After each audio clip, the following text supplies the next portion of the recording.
एक और स्टोरी प्रस्तुत है आप लोगों के सामने। सन 1995। ये स्टोरी शायद आप लोगों को बहुत ही डरावनी लगेगी, लेकिन हमारा मकसद किसी को डराना नहीं है बल्कि समझाना है। एक रात हवाओं का सितार बज रहा था। बारिश के रिमझिम मानो किसी की सिसकियाँ थी। घने जंगल की छाया में खड़ा एक पुरानी हवेली मानो वक्त थम गया हो। उसके दीवारों पर ये कहानी है उस हवेली की, जहाँ एक भयानक भूत का साया सालों से लोगों को खौफ में डालता था। कुछ साल पहले इस हवेली में रमा नाम की एक लड़की रहती थी। एक रात आंधी तूफान के बीच उसका दुपट्टा हवा में उड़ गया। दौड़कर वह उसे पकड़ने जंगल में गई। तभी उसकी मुलाकात हुई एक खूबसूरत नौजवान से। वो लड़का रमा से बात करने लगा, उसकी मदद करने लगा।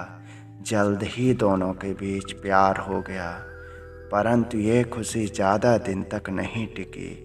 कुछ समय के बाद वो नौजवान रहस्यमय ढंग से गायब हो गया। रमा पागल हो गई। उससे उसके प्रेमी का ख्याल सताने लगा। वो हवेली से बाहर नहीं निकलती, बस उसके इंतज़ार में तड़पती रहती। एक दिन वो बेसुध होकर हवेली से कुएं में कूद गई। कहते हैं उसकी आत्मा अब भी भटकती है हवेली में, उसी प्यार को तलाशती है। गांव वाले इस हवेली से दूर रहते थे। रात में वहां से लालटेन की रोशनी और रोने की आवाज़ें आती थी। कभी कभी हवा में सितार का संगीत गूंजता था, मानो कोई दर्द भरी कहानी सुना रहा हो।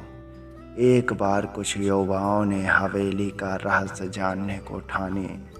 वो हंसते खेलते हवेली में घुस गए, पर जल्द ही उनकी हंसी चीखों में बदल गई। वे दौड़कर वहां से भागे, उनकी आंखों में दहशत भरी थी। इस कहानी के बाद कोई हवेली के पास जाने की हिम्मत नहीं करता था।